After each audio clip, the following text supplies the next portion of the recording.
So if you've been following the channel a lot, you know that I talk a lot about theft and different ways car thefts happen and ways to prevent it here.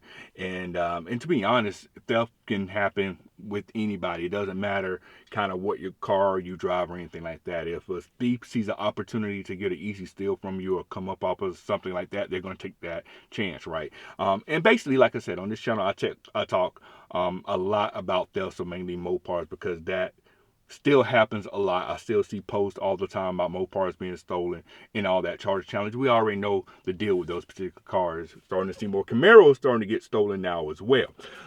But just because you don't own one of those vehicles doesn't mean you are scot-free and don't have to worry about your car being stolen. So I got this situation that happened, and the funny thing about this, it happened at the same location that another situation happened at in almost the same manner here. And this person does not even own a Mopar, doesn't have anything close to a Mopar, actually has a car that costs way more than a Mopar has ever cost. Well, maybe I take that back because demons cost a lot now. But let's go ahead and hop into the video, and I'm going to tell you about what happened.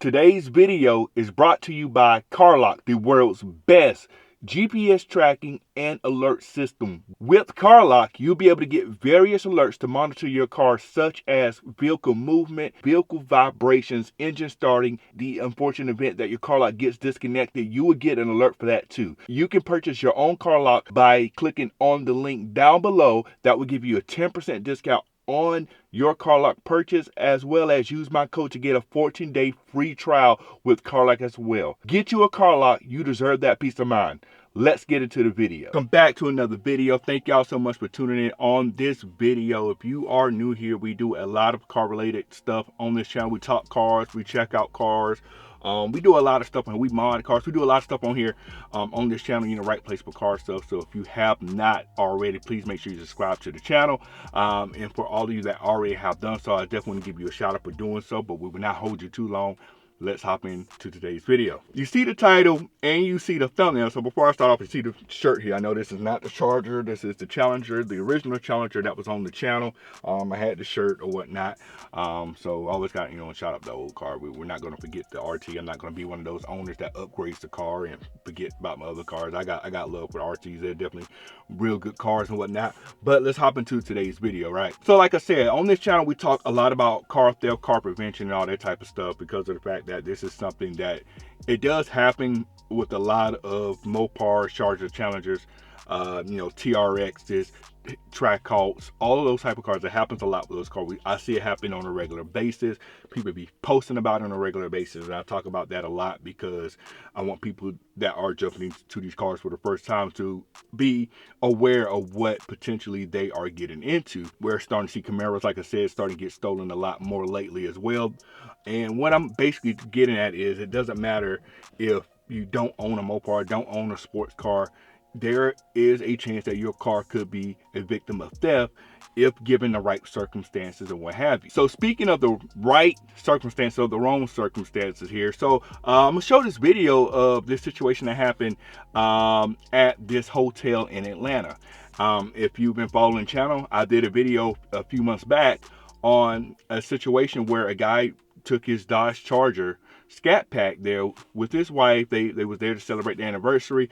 Valet parked the car and their car got stolen overnight from the valet parking lot. Here we are again, this same hotel, same valet, another car gets stolen. The guy taking his wife to celebrate an anniversary. So we're learning, do not take your wife to this hotel to celebrate your anniversary at all whatsoever, because they will steal your car from the valet. But I'm gonna show you what happened with this and talk about some of the crazy things with this whole situation. Take a look at this car, a $100,000 Rolls Royce. Yeah, we're not talking about Mopar. We're talking about a high-end luxury vehicle here. Channel 2 investigative reporter Ashley Lincoln breaks down the steps the car owners took to get their stolen car back.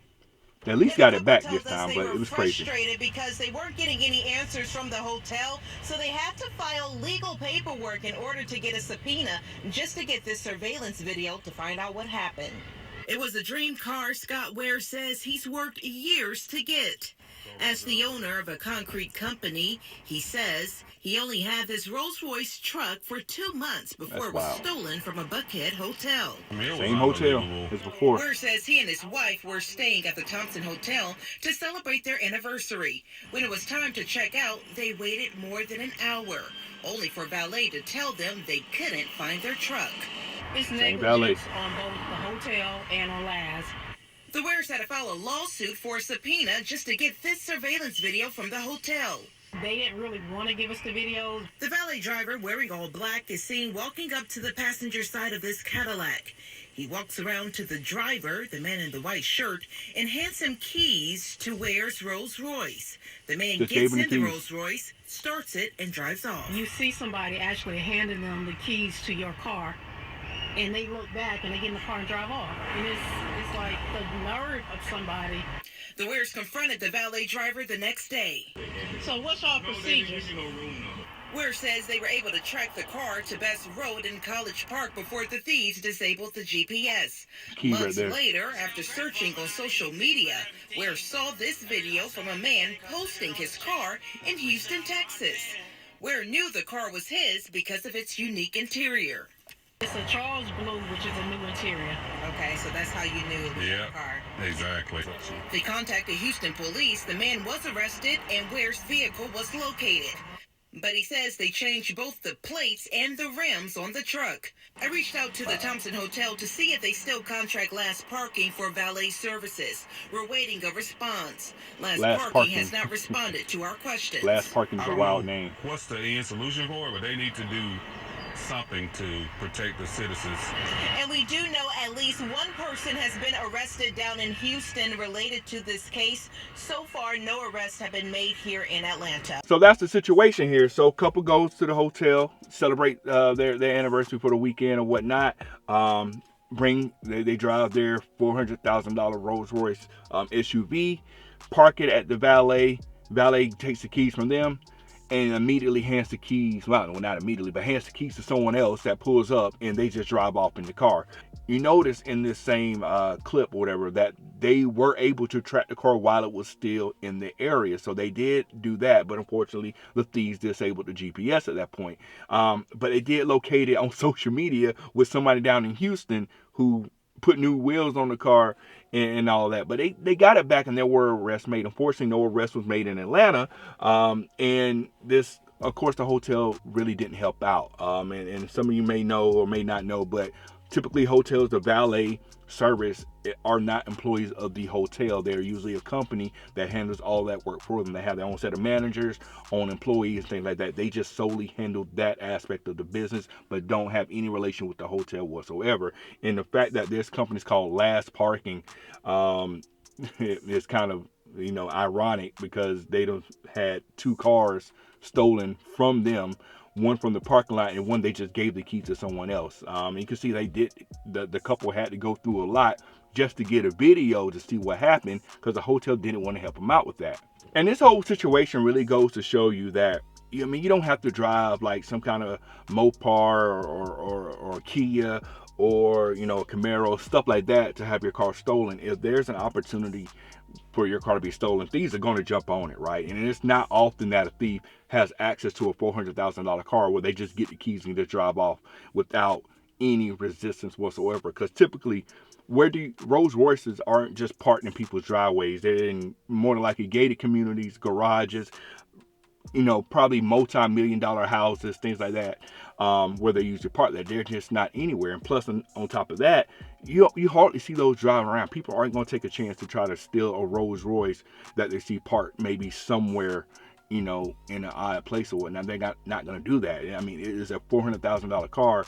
SUV, I should say, and those cars are going to stick out. They don't blend in with other cars. I mean, cars we normally drive, like, you know, Kias, well, of course, our cars, Mopars, you know, Camaros, all that type of stuff. Typically something you're going to see on a regular basis. They're going to more, I'm not going to say it's regular traffic, but there's not going to be something that is going to stick out like a sore thumb if you see it coming down the road. I mean, if you have a bright red wide body, I don't know, it might be a different case. But yeah, a Rolls Royce truck is something that's not going to blend in, so people ain't going to take a chance to steal that type of car. So what do you do in this situation? How do you prevent this from happening, right? Number one thing people are going to say was, well, don't valet park your car yourself. Now, I'm not going to say all valet parking is bad. There are some cases where you have to valet park your car, and you don't have a choice for that, right? And in some cases, valet parking is much more secure and much more convenient in whatever case, right? Depending on where you are. But like I said, in some cases, you don't have a choice. You have to valet your car, especially if you stay in a lot of these hotels. Of course, you can go find your own place to park and whatnot, but you may be parking quite a bit of ways away from the hotel and things like that. So you may not have that luxury to do so. So like I said, what do you do in this situation? How do you prevent this from happening? Another thing here, always, you know, car security. We talk a lot about car security on this channel a good bit. In this situation, this is a very special situation. A lot of times we're talking car security in an aspect where your car is parked somewhere and you're not by the car and what have you. And you want things to deter people from breaking into the car or if they get into the car, getting away with the car, stuff like that. We talk about kill switches. We talk about have some sort of alarm on your car to alert you when someone hits the car, touches the car, stuff of that nature. We're talking about neutral strap covers, things of that nature, right? This is a situation where the valet has the keys to your car. They're not going to break into your car. They don't have to go through any trouble whatsoever to try to get into your car, program a key and all that type of stuff. They can just get in and drive. So how do you stop that? How do you put yourself in a good position to not allow that to happen? The main thing I want to point out from this whole thing is that they had GPS on the car. In this situation, GPS is going to be the number one thing that's going to help you here, because more than likely, if the valet has the keys to your car, the kill switch is not set, the alarm is not set, they need access to the car to drive the car and put it somewhere. So a normal alarm system isn't going to help. The GPS did help them to a certain extent. Now, unfortunately, it was disabled. And this is something thieves do. They're not silly. They're not stupid. They understand that these newer cars have GPS built into them. Even my car, I don't have navigation in the car, but there's GPS tracking in the car. I can go into the app from Dodge, I can track my car with it. These aren't slow. They know to disable that. They know when they get to a point, they got to disable the GPS tracking. Saying we have a 2022 Tahoe right in the garage here sitting right beside me. GPS tracking on that as well. Thieves know that. If they steal any of these new cars, they're going to disable the GPS as soon as they get a chance to do so. And they did that. They were able to track the car still in Atlanta at this point, but they disabled the GPS, and after that, they had no way to track it. This is a prime example of why having a secondary tracker in your car is going to be prime to helping you in these situations. This is a good example of why carlock is needed in particular cars, right? So with carlock, you plug it into your OBD port, right? Now, the first thing I know people are thinking, you plug it there, that these are going to disable it. This is why you hardwire it and relocate it somewhere else in the car. For example, in my car is not in the OBD port. It is located elsewhere on my car. So you would have to spend time to find it. And I can still track my car the whole 9 and all that type of stuff. Now, with the thieves having access to the car and keys and things like that, they're going to bypass probably some of the other alerts that you normally get from carlock. You're like not going to get the engine started because the engine was probably already running for sitting in valet in some cases, right? You're not going to get vibration, which normally carlock would do for you, because the alarm's probably not set unless you have the car tag, which when the keys aren't by the car or whatnot, then the alarm automatically sets. This will be a good option here if you do decide to get the car tag 2.0. You can put the car tag in your wallet. You can keep your wallet with you all the time. So if it's not you that is by the car, the alarm will automatically set. And this will be a good case to use that here. I have mine on my keys because I usually have my keys with me. But this will be a good opportunity to put it maybe in your wallet or whatnot. That'd be a good case here. And also, when the car moves outside of a certain range, you usually get an alert that the vehicle moves or whatnot. But in this situation, if it's not set, you won't get that particular notification as well. So you're not going to get a lot of these notifications at all until it's outside of that. But the thing about carlock, you can still track it and whatnot. Like something, when I valet park my car, some things I do as well. After it's parked, sometimes all the time, I'll go ahead and set carlock myself. So if the car moves after it's parked, then I know something is up, right? This is something that they could have done in this case. So when the valet or the keys are not by the car with the carlock, with the car tag 2.0, it automatically sets, and you can see what's going on and get those alerts that the car has been moving, vibration, and all that type of stuff. And I know I mentioned with the carlock as far as relocating and whatnot. You also got like the extender cable and the splitter cable, the OBD splitter cable and all that type of stuff, and the extender cable we can also use if you relocate it elsewhere on the car. Very good accessories to have for the carlock. Very easy to install. You just plug it in and activate it and go. That's all you have to do, and you got all the capabilities here. And this would be something that would help out. Definitely happy that there was some arrests made. Unfortunately, the hotel, of course, is not going to take responsibility. They never will. They're not going to hold that valet company, responsible. They never do, because they didn't do it last time. And I'll make sure that I'll put that video somewhere in here for when they stole the Dodge Charger from the valet parking lot. Exact same hotel, almost exact same situation here. And I can't go further in this video without letting you know about the discount codes and all that type of stuff. You can get the 10% off. I'll put the link down in the description below in the pinned comment here, so you can click on and get 10% off your carlock device with my code, as well as a 14-day free trial with this code right here. Plug that in as well. Make sure you get your carlock and make sure you take advantage of that discount for yourself, so you don't be on the wrong end of car theft. So that is gonna bring me to the end of this video, man. Like I said, like, it doesn't matter what kind of car you drive. If a thief has the opportunity and they see an opportunity, they're going to take advantage of it. I do fully believe at this point, I feel like the valet had to be in on it. There's no way in the world that you see a person not wearing the same uniform that you're wearing and you just hand them the keys after you see them get out of the car. So they're definitely in on it together. So if you do go to this particular hotel and valet park your car, I suggest not valet parking your car, or if you have to, please get a car lock and protect yourself or something. They are definitely, something is going on at this particular hotel with this particular valet. And now that this is kind of like a $400,000 car's been stolen, they're probably going to be under a very, tight microscope with what's going on there. But still, some people don't learn. They get away with it and they want to do it again. And since no one's been arrested, they're probably going to do it again. I'm not sure if that same person's working there or not, or who was all involved, but definitely watch your back with some of these valet people. And I know I do the same as well. But I do have my car lock, so I can keep track of where my car is and what's going on. And I have all my valet modes set and all that type of stuff too. So I know what's going on in my car, dash cams, everything like that, the whole nine. So let me know your thoughts in the comments below. And if you made it this far in the video, please make sure you subscribe to the channel. And we appreciate that for real. But we will catch you on the next video. We are out. Cut it.